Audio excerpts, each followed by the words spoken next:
అనగనగా అది కృతయుగం. వృషభుడు అనే అసురుడు ఈ కొండపై కొన్ని వేల ఏళ్లు ఘోర తపస్సు చేస్తాడట.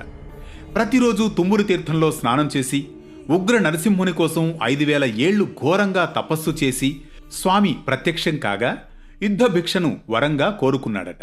అతనికి తృప్తి కలిగించడం కోసమై దాదాపు 27 రోజుల పాటు అతనితో యుద్ధం చేసి అతన్ని ఓడించగా వృషభుడు తనతో యుద్ధం చేసిన ఈ కొండను తన పేరుగా పిలువబడాలని కోరుకోవడంతో ఈ కొండకు వృషభాచలం అనే పేరు వచ్చినట్లు పురాణాలు చెబుతున్నాయి.